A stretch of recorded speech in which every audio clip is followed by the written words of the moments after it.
No, I would not protect you. In fact, I would encourage them to do whatever the hell they want. You got to pay.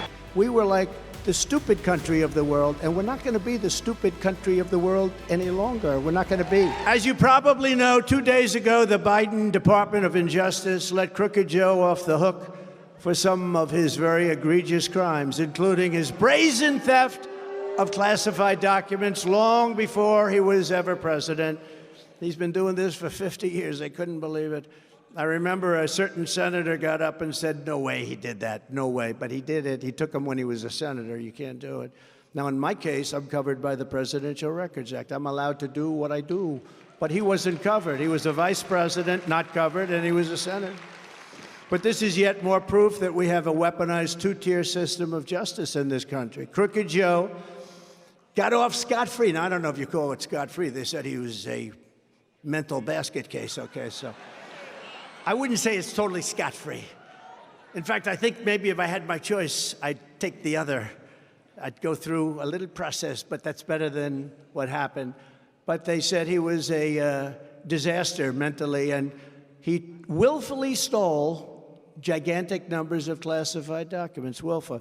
But because of his condition mentally, is this guy going to make it to the starting gate, seriously? Well, it shows you the power of incumbency, doesn't it? If that happens, it's a sort of an incredible thing. But I've been saying no, but you never know. The special counsel's report tries to let Biden off by claiming that he is too mentally incompetent to convict at a trial. But if Joe Biden is not fit to charge, they're not going to charge him with a crime, but it's okay for him to become commander-in-chief. Think of that one. Thank you, that one.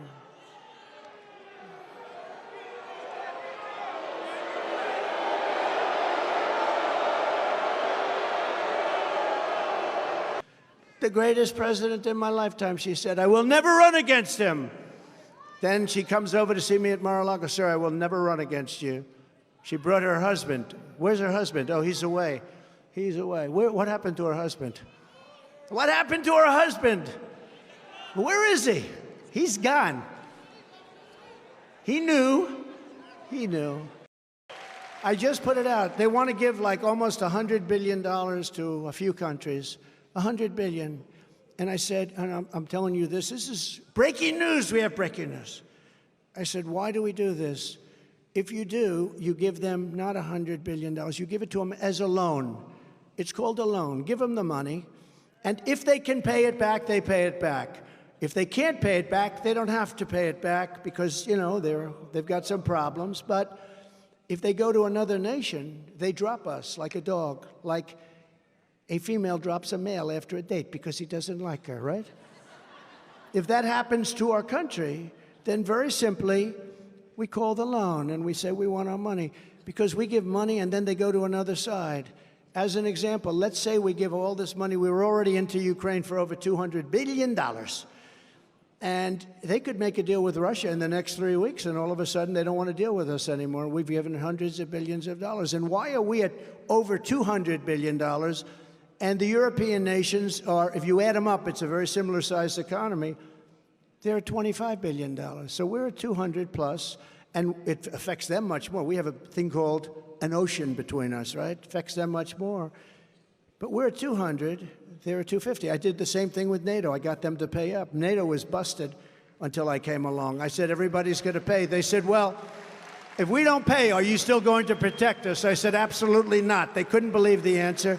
And everybody, you never saw more money pour in to Secretary General Stoltenberg. Well, I don't know if he is anymore, but he was my biggest fan. He said, all these presidents came in, they'd make a speech, they'd leave, and that was it. And they all owed money, and they wouldn't pay it. I came in, I made a speech, and I said, you got to pay up. They asked me that question. One of the presidents of a big country stood up and said, well, sir, if we don't pay and we're attacked by Russia, will you protect us? I said, you didn't pay? You're delinquent? He said, yes, let's say that happened. No, I would not protect you. In fact, I would encourage them to do whatever the hell they want. You got to pay. You got to pay your bills. And the money came flowing in. And Henry would know this. If I said, yes, I will, you don't have to pay. Yes, I will. Most politicians have said to that, Yes, we will protect you under any circumstance. Well, then they're never paying up. I said, no, you have to understand, you don't pay your bills, you get no protection. It's very simple. Hundreds of billions of dollars came into NATO, and that's why they have money today, because of what I did. And then I hear that they like Obama better. They should like Obama better. You know why? Because he didn't ask for anything. We were like the stupid country of the world, and we're not going to be the stupid country of the world any longer. We're not going to be. Got bad under this guy.